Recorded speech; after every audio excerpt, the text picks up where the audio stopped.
Hello everyone and welcome. As usual, I'm DJ Zelix from Teen Lone Wolf with yet another immersive railroading tutorial. Now today's video isn't so much a tutorial as it is a spotlight of the various models, locomotives, rolling stock, you name it, that come with the base mod. And I will also be covering one additional tool that we have not covered yet, which is the paintbrush. And it's just a piece of wool on top of an iron ingot on top of a stick. It's really simple. What it allows you to do is change out the texture variants on the locomotives that support it. And I'll be explaining that in just a second. As a quick disclaimer, you will notice that some of these locomotives are different in both the modeling techniques and also the level of detail that are on them. That's mostly just due to the models changing out over time and us having about 5 to 6 different modelers just working on the base mod models. So keep that in mind when, as we go through them, that there will be differences. I can't tell you exactly who made what, with the exception of a few of them. So I'm sorry to say that I can't really tell you who exactly it is that you think is the best modeler or who's the worst modeler or so and such. So I'm very sorry about that. However, to kick stuff off, we have the Tornado. Tornado's a steam locomotive, and I've got these kind of segregated into rows. And as a quick note, I will not be covering the actual stats for the locomotives, because if I did that, I will be here for a good 4 hours, in my opinion. So don't expect me to do that. I'm very sorry. I don't have the time or patience to go about doing that. Anyways, here's the Tornado.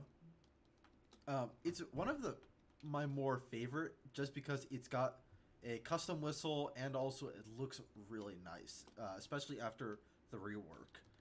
You can see it was very well done, and the rework was done after the texture variants.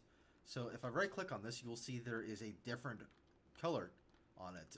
Now it's just right clicking it, and this is what I mean by different color textures. And some of these support them, and all the rolling stock that has them are going to be of all types. So as you can see, I can change both the locomotive and the tender on this. Now I don't remember what all has them, so just keep that in mind. Next is the big boy, the first of our articulated locomotives. Oops. You can see it's a slightly lower quality, but it is very big. This is one of the heaviest haulers we've got in the mod, to be entirely honest. And it's quite big on top of that. Again, very nice looking. Next up, we have our K4 Pacific. As you can see, it's got... Well, I'm not going to say much about detail work because I don't want people to get angry at me, but this I actually feature predominantly in some of my videos, just because it's a very nice all-around locomotive in my opinion. It's also one of the few that has an interior cab on it, so cab controls and that sort of stuff. Moving right along, we have our E6, E6 Pacific. Again, this is one I also feature a fair bit just because it's short, it's powerful, and it gets the job done fairly well. Again, it's one of the few that has the cabin interior fully muddled, and it's a very nice interior in my opinion. Ooh. Oh, I'm accidentally scooting into the tender of the E4, the K4. Whoops. So this one was actually, I think the interior was redone recently, so that's part of the reason why some of you might not have seen that recently. It looks like there's a small bit of, I don't know. I can't tell if that's supposed to be dirt or not. So, anywho, next up is our A5 switcher. Very nice little small compact locomotive for moving around the yard. Again, cab interior is modeled. It's not quite as nice as some of the other ones, but it works. Excuse me. No, I don't. Excuse excuse me, it's kind of late here, so excuse me if I yawn a couple times. Next up is our class 38. I'm sorry if I kind of botch saying some of these. Again, it's kind of late. I just got done recording the previous tutorial video and set this up and recorded this. So, sorry about that. But again, nice big locomotive. It's got literally this in the cab, but it's nice and powerful from what I remember. And also, it's very nicely streamlined. So, I rather enjoy that. Next up is the Rogers 10-wheeler. This was one of the later additions to the mod. As you can see, it doesn't have a front coupler, but it is, I think it's very nice looking. It's got no real backhead. Oops. You can kind of glitch yourself into the boiler a small bit. But the exterior, I think, looks very nice. Nice medium between too much, or overly detailed and performance. Next up is our Skookum. So the Skookum 2442 is our other articulated that comes in the mod. And as a quick interesting note, as of, I think it was actually last year, they actually started, they dredged up the original Skookum and have been working on refurbishing it, which I think is really awesome. There's only 3 of them, I think, that were ever made. I might be wrong about that. But one of them is being remodeled, which I think is pretty awesome. They somewhat recently fired it up for the first time. So, that's pretty awesome to me. It's a very homely looking locomotive, in my opinion. And I found that it actually, if you want to gauge clash, it works moderately well in narrow gauge, interestingly enough. Next up is the BR01. Now you'll notice that this one, it has a very distinct and unique modeling style. That is because this is one of Adam's locomotives. You can tell that by both the style and also, if I can get around to it, on the back of the cab, and you can't really see it, there is a plate that reads ARC, which is his kind of, you can kind of see it. It's this brown piece that I'm kind of like right above where I'm aiming. It reads ARC. It's a very easy way of telling if it's one of Adam's locomotives. I think it's very nice. It's one of the, again, more the powerful locomotives we've got in the mod. It also, in art style wise, it's a very interesting art style. It's one of the few that's like kind of heavily voxelated almost, which is kind of a theme of Adam's builds or models. So that's the steam locomotives for the standard gauge. I'll be going over the narrow gauge once we're done with standard. Next up is the diesels. So we have the B40-8. I don't think any of the diesels ever had let me real quickly run through these, see if any of them ever had texture variants made for them. Oops. I don't think so. I think it was actually just the... Yeah, it looks like it might have just been the peppercorn that was actually texture varianted. So first off, we've got the B40-8, which is, for reasons that I might have stated in previous episodes, one of the favorite diesels.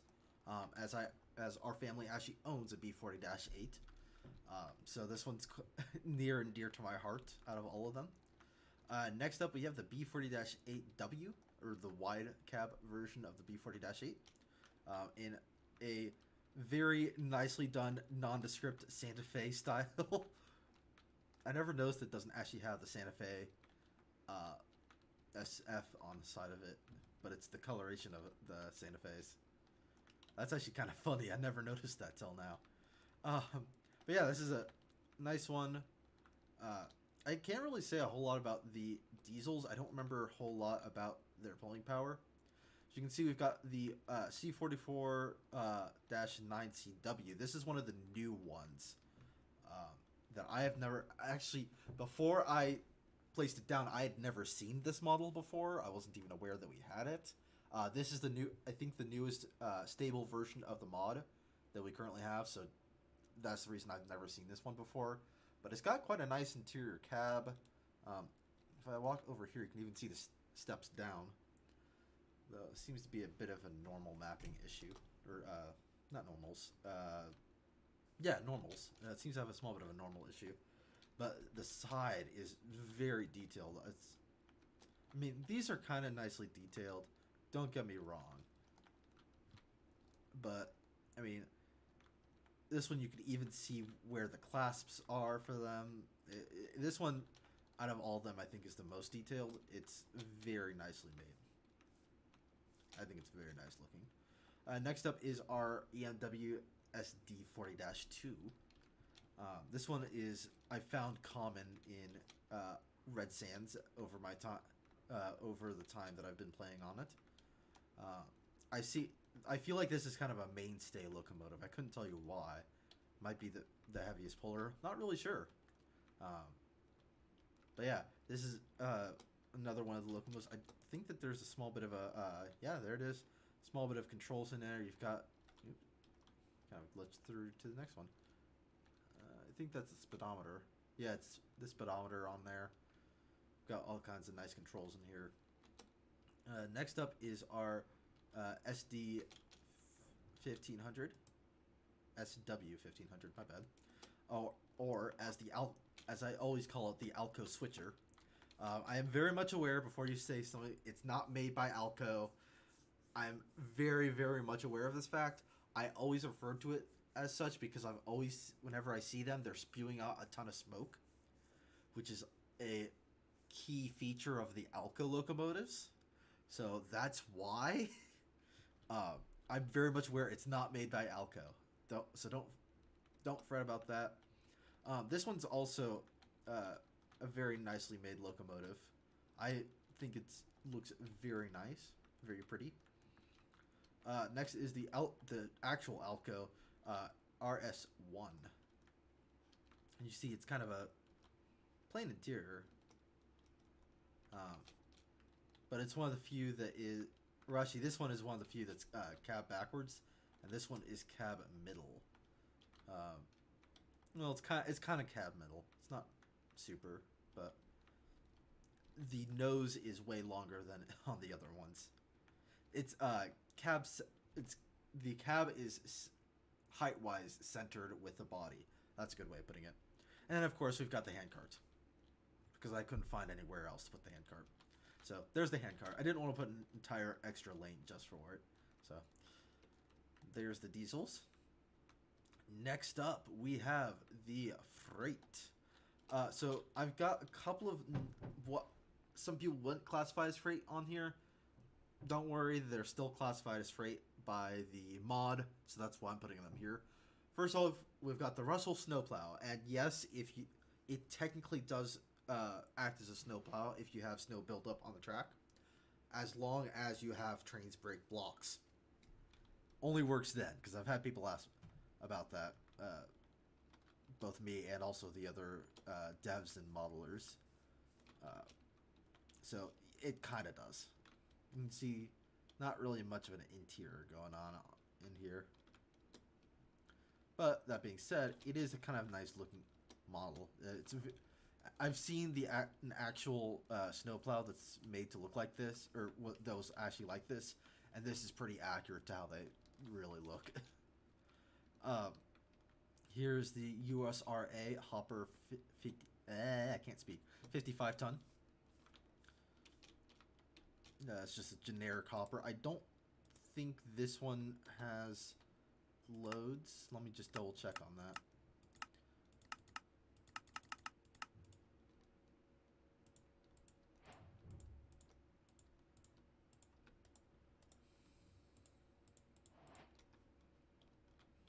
Doesn't look like it.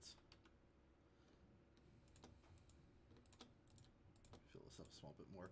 Some of these have loads added onto them, so that when they reach certain fill levels, they will change their model, but it doesn't look like this is one of them.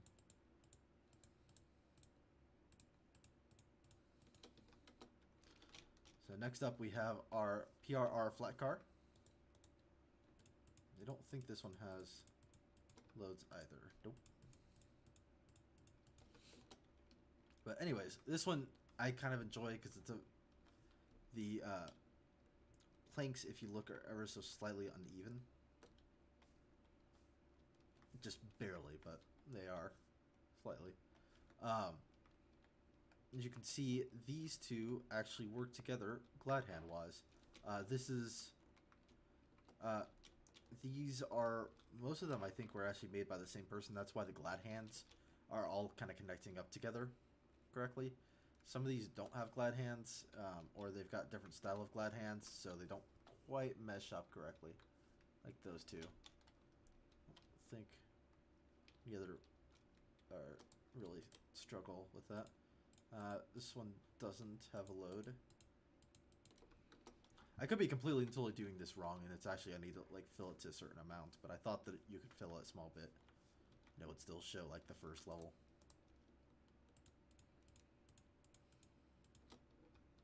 No.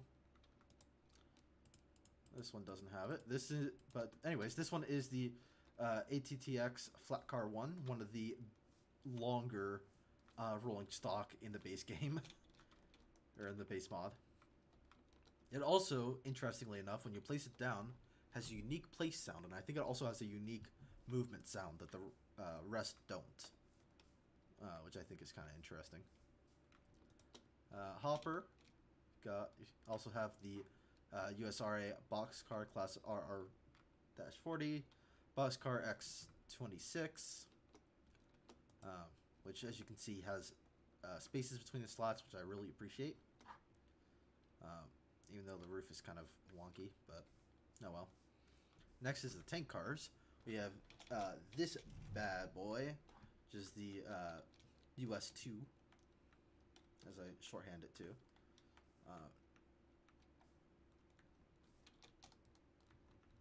Kind of get a good look at it. There we go.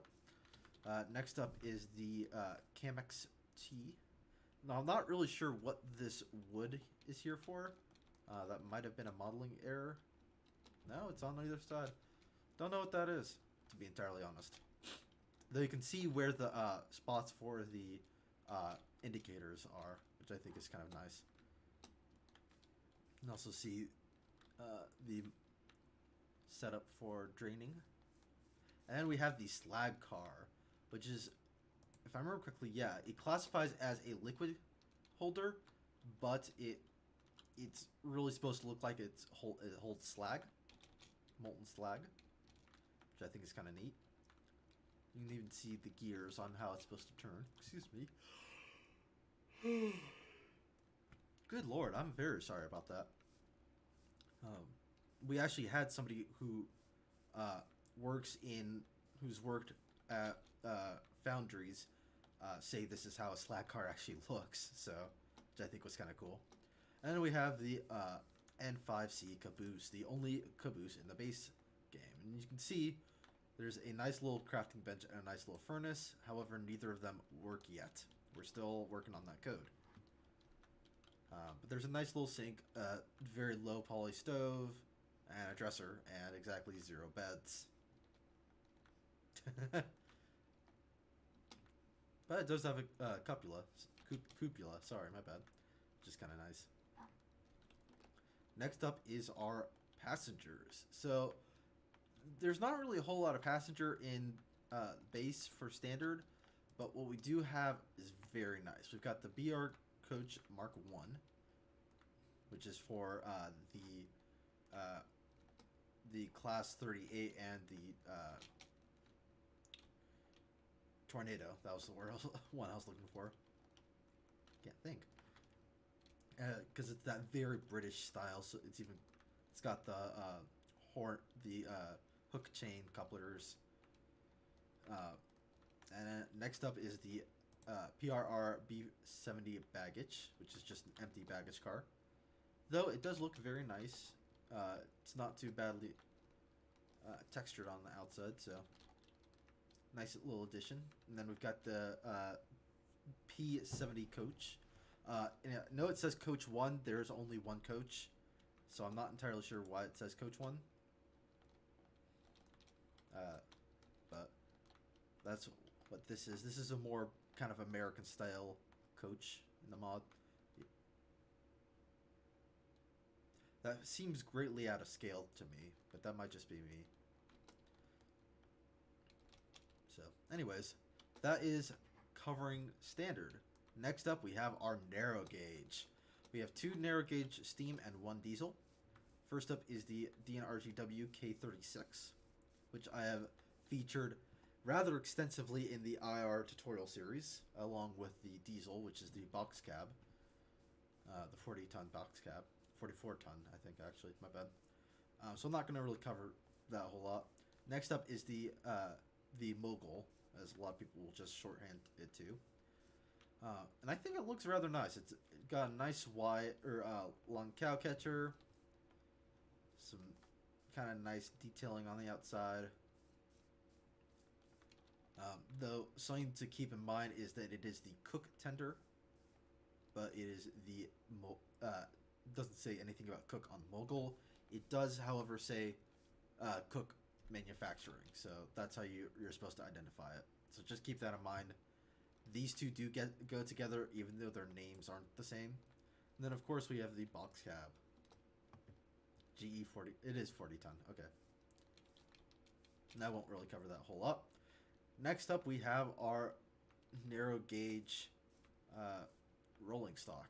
We have the 300 series box car, our 100 series gondola. Both of them are very nice. We've got the 550 or 5500 series stock car. I think I might have actually been giving the wrong numbers for these. 1,000, 3,000. My bad. It's been a long day. I'm running out of tongue. This is one of the few that are actually stock cars. I think it's actually the only one that's able to actually hold animals, now that I think about it. We have the rail and tie car, and I'll kind of explain this one a bit more in just a few seconds when I go over other resource packs. But it's Rio Grande or DNRGW. And last but not least, we have our way car, which is kind of the caboose for the narrow gauge. This looks like this got a texture update to me. Interesting. But anyways, that's the way car. And last but not least, we have our Brunel. There's only two stock for Brunel. That is the 2 steam locomotives, the Firefly and the Iron Duke. They look very similar because they are very similar. And I might have shown these off a small bit, but as you can see, they've got the regulator and the reverser, or Johnson bar, depending on who you ask. And again, same deal with this one. It's slightly, I think the Iron Duke is slightly more powerful than the Firefly, but they're both to scale on Brunel. There is no Brunel riding cars or freight cars, so just keep that in mind. There's only 2 steam locomotives without any tenders on top of that, so just keep that in mind. Now then, let me stretch, because I've been sitting in the exact same position for both recordings. Sorry about that. So, overall, I think that what comes in the base mod is very nice. It's lacking in Brunel and a small bit on the narrow gauge. So, and I'll be kind of covering how to deal with that in just a second. But overall, I think there's a nice kind of range of locomotives available. Now, if you want to kind of upgrade your stock, you can do it through the resource packs. Now, the way that the resource pack system works, this is kind of where the tutorial part comes in, is you add it in exactly how you think you do for any other resource packs. So, options, resource packs, and you can press the open resource packs folder. It'll pop up with a window that shows the place where you put in the resource packs, and you just dump in the zip or the folder, and there. Oh my god. I'm very sorry. I need to do something about that. I'm very sorry about that, folks.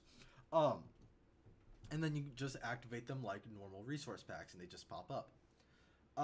When it comes to uh, the various resource packs, the ones that I would recommend at the very least are the DNRGW pack made by Thomas Ford Payton. If you want to do anything regarding narrow gauge, because that is the essential narrow gauge pack in my opinion, hands down. If you want to do anything that is smaller than the narrow gauge, such as the Minecraft gauge or model gauge, the packs that I would recommend are the small gauge goodies made by Rhea, or the or one of my two packs, which are the theme park, I think it's just called amusement trains, and the live Steam pack. The live Steam pack adds on 3 additional gauges, so just keep that in mind. Theme park pack adds in a locomotive and a new passenger car for the Minecraft gauge. For Brunel, I'm trying to remember. There's a resource pack that I use for Brunel, but I can't remember the name of it right now. Sadly, I know it's not small gauge goodies, but it was similar to it. Oh, that's gonna drive me nuts. Just drive me absolutely insane. I can't think of that. If you want some more British Steam, or American Steam, or British Diesel, or American Diesel, or British or American Freight, I'd recommend going with those respective packs. There's like 7 of them total, including the Sydney stuff, which you can see in the list here, the Sydney trains right here. You have also American passenger pack, American Steam, American Freight, American Diesel, all that fun stuff. This is the DNRGW pack, by the way, right here. There's also the Amtrak and Surfline. Well, actually, it's just Amtrak Plus now. I'm not sure why we still have the Surfliners pack. That's outdated. If I run through, let me real quickly pull up the Discord, and I can run through some of the other resource packs really quickly. We have the brand new Titfield Thunderbolt pack. I have not gone over that yet, but I plan on reviewing that soon. It looks very interesting. If you want some more narrow gauge, there is the International Narrow Gauge 2-foot pack, made by I think it's called Biles the Legend. I think is who made it. You've got, if you want really big trains similar to the BR01 way over here, you have Adam's heavy and light industrial packs, which are very good if you want to be able to pull a lot of freight around.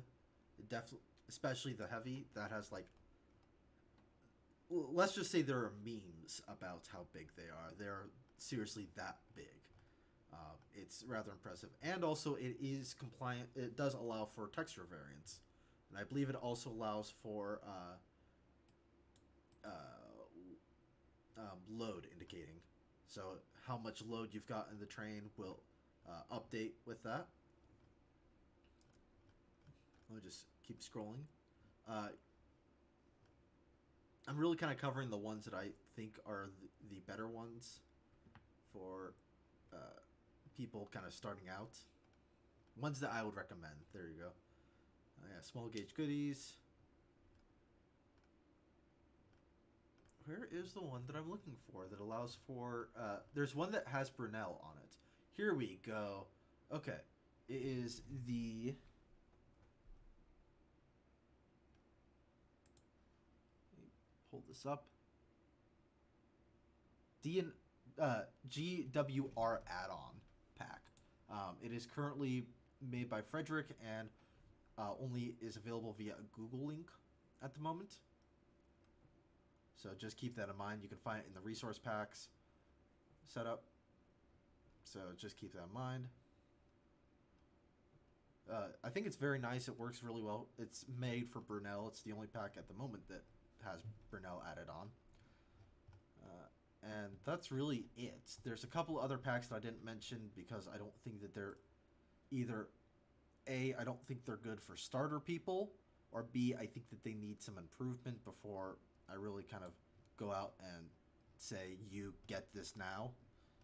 Those are the ones that I would easily recommend just from playing around and would give suggestions to checking out. So, excuse me. Overall, there is a ton of options.